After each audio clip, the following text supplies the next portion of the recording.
જે.એન્ડ.કેમાં 3 દિવસમાં 3 આતંકવાદી હુમલા, જવાન શહીદ. ડોડામાં ચેકપોસ્ટ પર ફાયરિંગ, 4 જવાનો સહિત 5 ઘાયલ. કઠુઆમાં 1 આતંકી ઠાર.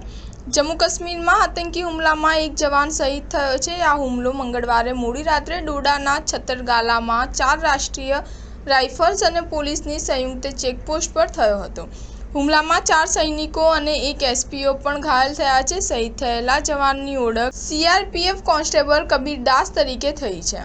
આ હુમલાની જવાબદારી આતંકવાદી સંગઠન કાશ્મીર ટાઇગર્સે લીધી છે. આ હુમલાના થોડા કલાકો પહેલા કઠુઆ જિલ્લાના હીરાનગરના સૈદા સુખલ ગામમાં પણ મંગળવારે રાત્રે લગભગ 8 વાગ્યે આતંકી હુમલો થયો હતો. અહીં આતંકવાદીઓના ગોળીબારમાં 1 ગ્રામીણ ઘાયલ થયો હતો. પોલીસે હુમલો કરનારા 2 આતંકીઓમાંથી 1ને ઠાર કર્યો છે. બીજો આતંકવાદી ગામમાં જ ક્યાંક છુપાયેલો છે. તેણે ઘટના સ્થળે પહોંચેલા ડીઆઈજી અને એસએસપી કઠુઆના વાહન પર ગોળીબાર કર્યો હતો. બંને નાસી છૂટ્યા હતા. 9 જૂનની સાંજે રિયાસીમાં શ્રદ્ધાળુઓની બસ પર થયેલા હુમલાના 3 દિવસમાં 3 આતંકી હુમલા થયા છે. પહેલા કઠુઆના ગામમાં ઘરમાં જઈને પાણી માંગ્યું, પછી ગોળીઓ વરસાવી. મંગળવારે રાત્રે પહેલો હુમલો કઠુઆ જિલ્લાના હીરાનગરના સૈદા સુખલ ગામમાં થયો. અહીં રાત્રે લગભગ 8 વાગ્યાની આસપાસ 2 આતંકવાદીઓ ઘૂસ્યા હતા. આતંકવાદીઓએ ઘરનો દરવાજો ખખડાવ્યો અને પાણી માંગ્યું. જ્યારે કેટલાક લોકોને બંને પર શંકા ગઈ તો તેઓએ દરવાજા બંધ કરી દીધા. કેટલાક લોકો હોબાળો મચાવવા લાગ્યા હતા. સ્ટાર ન્યૂઝ 7 હંમેશા સચ્ચાઈની